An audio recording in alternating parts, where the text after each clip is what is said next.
How are strategic investors like you, with enough foresight to know that the markets, real estate, and the dollar are in trouble? Well, how do you protect your wealth in a way that furthers your independence and identifies opportunities and continues to sustain your lifestyle and your standard of living through a financial collapse? That is the big question, and our research will give you the answer.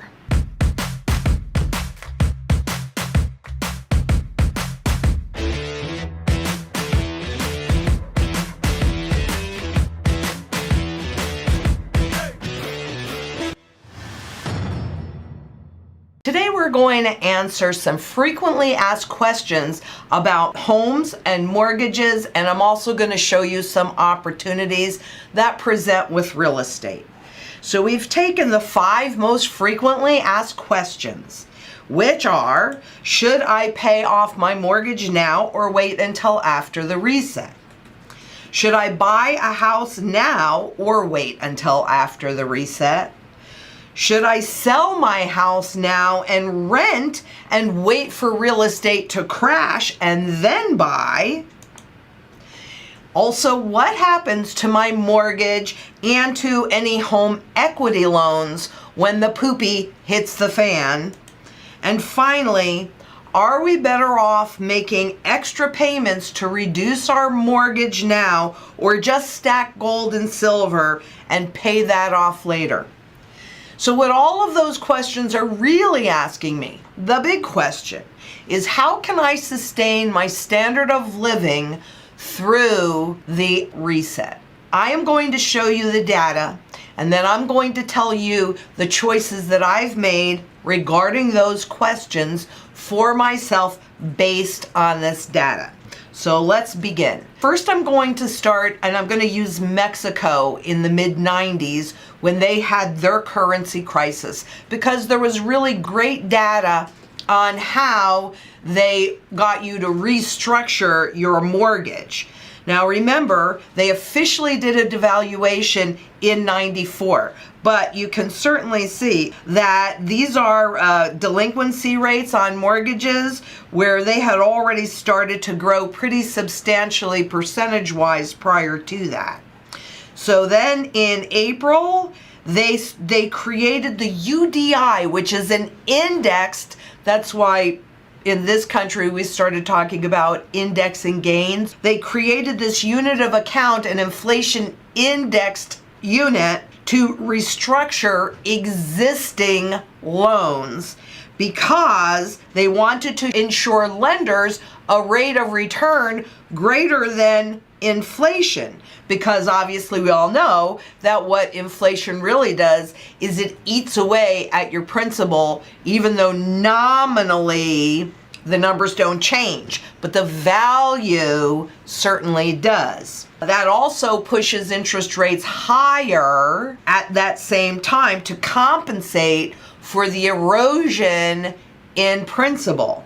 So here we have, as the currency gets reset, here we have what they did after that, and then this is looking at that. It's a Harvard study, looking at what happened afterwards to mortgages, because they're saying that this program is voluntary. So that's how they're going to structure it. They're going to make it voluntary. But as we all learned from what happened with mortgages and all the restructurings in 2008, that happened in the US and also globally, but in the US, that those restructurings were really about postponing defaults.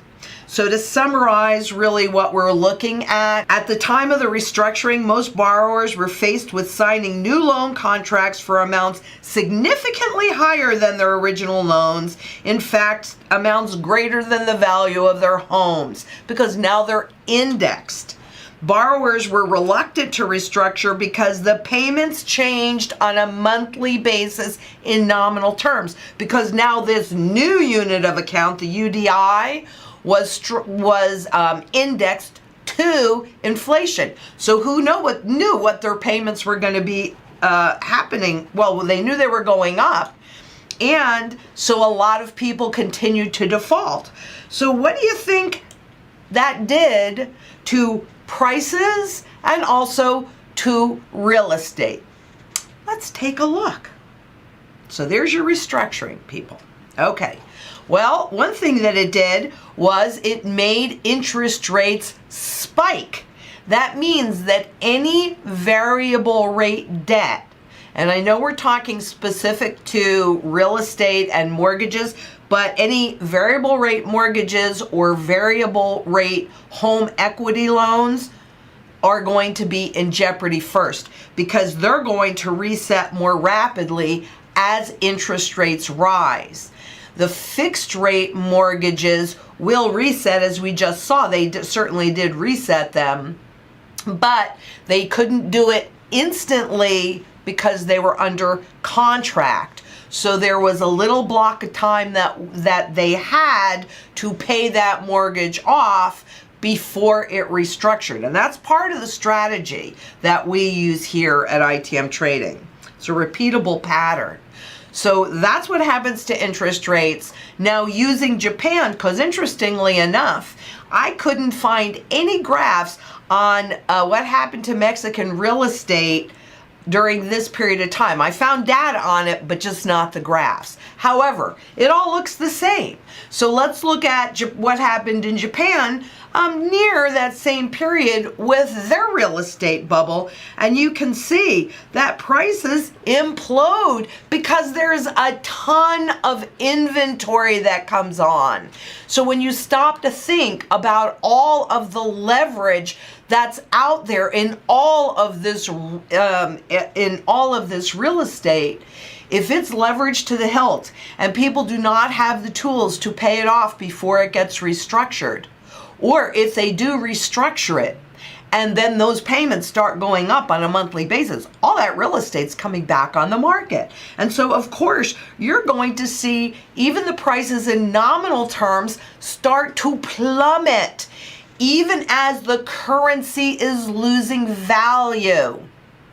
Now, if you're holding it as a tenant or as a landlord rather, or for investment, this is not a good thing, okay? But everybody's got to have a place to live, and I want you to understand that too.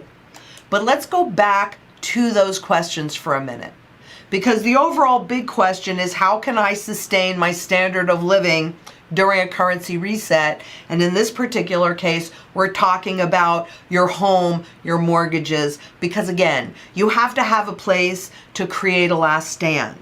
So, should I pay off my mortgage now or wait until after the reset? Well, you should do whatever you think is in your best interest. But the choice that I have personally made is to carry that mortgage and stack coins, collectible coins, so that when I get the notification of a reset on my mortgage, after, which typically occurs after the government has done that official reset in the currency and in gold, then I will capture some of those gains in terms of that currency and pay off my mortgage. So I personally am not rushing to pay off my fixed rate debt. And you need to understand, I do not have any variable rate debt. Okay, so fixed rate debt is an advantage, variable rate debt is not. So, should I buy a house now or wait until after the reset? Well, you got to have roof over your head. And if that's where you're choosing to make your last stand, because you can generate food, water, energy, security, and community, the gold and the silver will give you that barterability and that wealth preservation. If you are doing it to create a last stand so you can provide those things for your family, I can't tell you the moment that it's going to become visible to everybody, but I will tell you this, I'm really glad that I put my food trees in, most of them, because it takes a while for them to produce food. There's no time like the present if that's what you need. If, however, it's for speculation, personally, I want to buy low, because my personal preference is to have the lion's share of my wealth in an undervalued or fairly valued asset that is in a long-term positive trend, and the least amount of my wealth in an overvalued instrument, like in this country, the dollar, that is in a long-term negative trend. Should I sell my house and rent until real estate crashes and then buy? Well, again, it's about educated choices. It is highly likely that when the hyperinflation kicks in, that governments around the world, like we've seen them do over and over again, will go in and create limitations, which could give you as a renter some level of opportunity because of the price is fixed and the currency is losing value. Well, then it's just cheaper and cheaper and cheaper for you to rent. Having said that, the inability to create that food, water, energy, and security and community might be an issue for you. Or in addition to that, we don't really know what's going to happen with rents. But what we do know is that until the government puts in those places, those rents can go up quite quickly. So, that's an individual thing. And that's why, here at ITM Trading, everybody has been trained in the strategy that I developed just based upon these repeatable patterns. So that's an individual thing. If you need somebody to bounce it off with, call one of our precious metals consultants. They'll help you walk through it so that you can make an educated choice regarding that. What happens to my mortgage and/or home equity loan when the poopy hits the fan? If it is a variable rate, you want to get it converted to fixed rate if at all possible. If you cannot get it set to a fixed rate, any variable rate debt, you want to get that paid off before we go into a massive spike in inflation and in interest rates. So that's why I look at bonds all the time, and I really follow that quite closely. Honestly, I think that there's danger up around somewhere north of 3% to 4%. That's kind of what I'm looking at, where once we go above 3 and we really start to head to test that 4, you might want to accelerate getting any variable rate debt paid off. Variable rate debt during these periods of time is dangerous. You will never, ever, ever, ever, ever, ever, ever get out of that debt.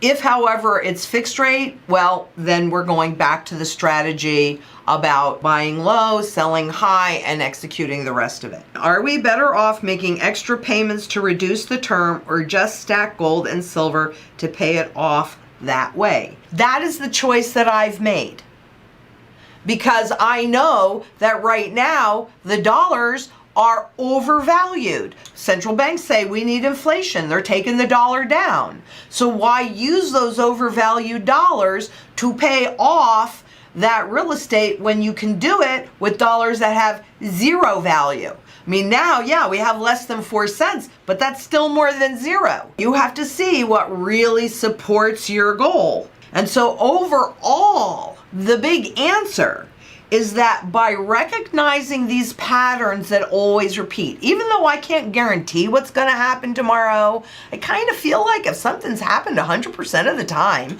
and we're doing the same thing and we're actually most likely to get the same results. So ask yourself, what if I'm right and what if I'm wrong? If you remain in fiat and nothing obvious happens, then and the central banks can pull off that 2% target, inflation target every year, then you just keep losing that value slowly, even though you don't realize it. If you're wrong, that value gets lost quite rapidly in a fiery hyperinflationary event. Either way, your principal is you're losing. The only difference is the speed of that loss.